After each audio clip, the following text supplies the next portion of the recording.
I would say I call my father almost every day. I do, at least once a day. And I tell him all the stuff that I can't really tell anybody else. Sometimes it's stuff that I'm proud of that my husband does or my kids do, but it's my father. I regularly go to my mother for parenting advice. I put a lot of faith into her ability to raise me because I gave her a lot of trouble. So I go to her quite often, but I also go to a close cousin and my sister. I always go to my dad for advice. He was very strict and he taught me discipline, and he's very wise. And I know that whether it be money, values, morals, God, he always has the right answer and is very comforting to me.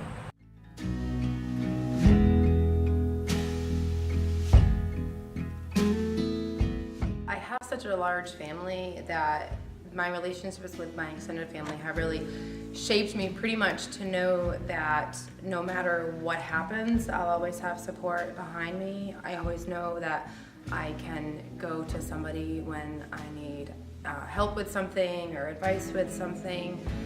I also feel like I'm really, really lucky, and it actually really makes me happy and emotionally welled up because not everybody has that. And my mother had 8 brothers and sisters, and my dad had 3 brothers and sisters, and all 4 grandparents, up till recently, were all alive in Ellsworth. And it's really shaped me to be happy and to be grateful and to be just very humble in the fact that I have that. I feel very lucky.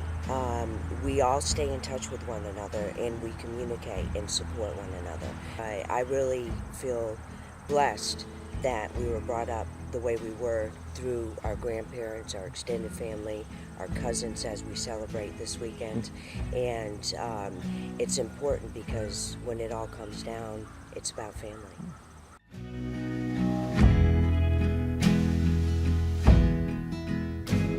My relationship with my parents and my grandparents, because they all had a lot to do with my raising, and my relationship with God helped me to know that with faith and trust in God that I could do anything. And prayer is a big deal. And after my current situation, everything I went through in the last 2 years, it really became important for me to pull back and have that faith and have that trust. But also, my mother really taught me that with my faith, it gave me the confidence to do anything, but it's up to me to do those things. We would go on these family retreats with them, and back then, we always had a foundation of God. My father probably is the most powerful Christian figure in my life. I am in awe at all the things that I've seen him do, so it was almost like we grew up as Christians in a new whole dimension of Christianity than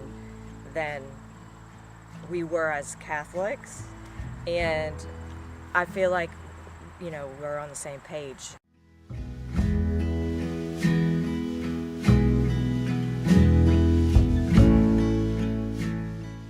My family is very welcoming and very forgiving for mistakes that one has made in life, and very welcoming to people from all over. I mean, with a large family, we have so many different personalities and so many different lifestyles in a huge, broad sense. So my family, my 4 grandparents in particular, were always very welcoming, and even if they didn't necessarily agree with a lifestyle choice, they still loved that grandchild or that child because that was part of their family. It's loving each other. The grace of loving and caring and acceptance.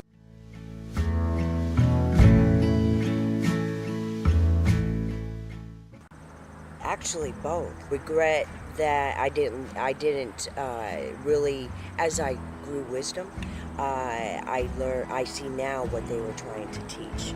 Relief is knowing I can always come to them and they accept me as who I am.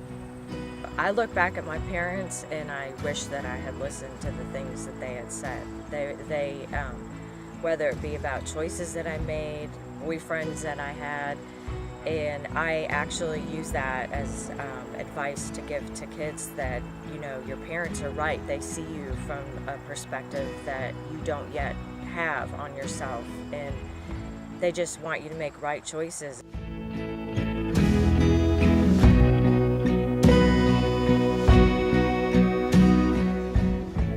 They see, I guess, in us that the same thing I see in my parents, that we're together through thick and thin. They just, bottom line is I know that they know that we love each other. When you come from good, you even elaborate on that, and you take it up a notch, I think.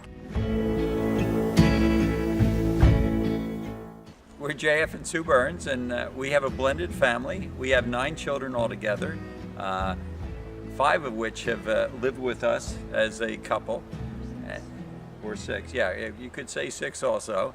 And the children now range in age from 38 to 27. 26. 26, okay.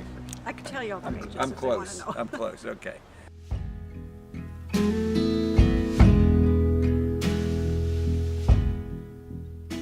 One of the biggest things for me, for both of us really, is we got involved with their activities. Our family is strong in athletics, but there were other activities also that we would get very much involved in. I must say we weren't very excited when they say our game this week's in Caribou, but we were always there, attending their activities, attending their event, and also getting involved with those events. I think one other thing that we did is at the dinner table.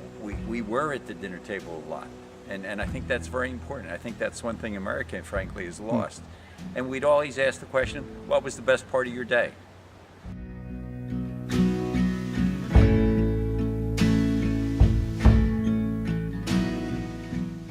What I felt as a mother was to not judge my children, not judge their friends, and also to be kind and open and loving.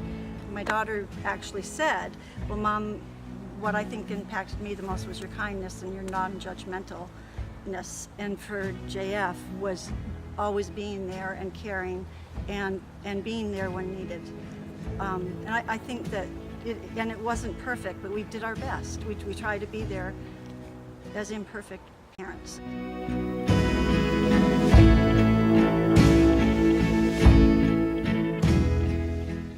I think one thing that they always saw was church was a priority.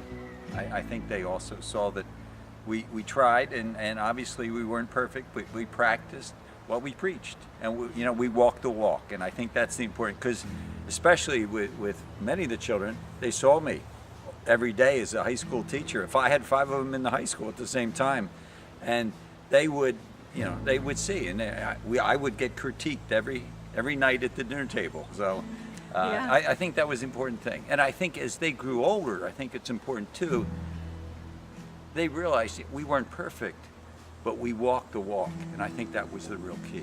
Well, and the thing that I feel to add, for that, but also in their lives from the beginning, is they saw us go through some difficult times. And whether it was involving them or not involving them, God was there. And so God has been there in our life through the thick and the thin. My kids, I think, have seen in me kindness and loving, and it can almost be, it's like to ask God, okay, how do I be? When do I stop? When do I be tougher? But being able to love them and their friends, and bad circumstances having grace and mercy in it. And I think my children have seen me maintain the walk no matter what has happened in life. They lost their mother to cancer. I've gone through a major explosion at a chemical plant where I lost 4 employees. So these are things they saw, that even though there were some very, very hard times, we've always continued and trusted in God and knew God's will was the key.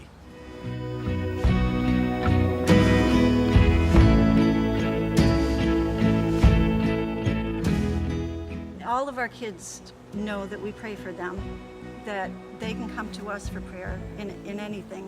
That's the part of it, that we're there to pray, and God is who is there for us. They know we love them, we pray for them regularly, and they know they can come and make a call, and they'll get a prayer from us. And I think that's very important.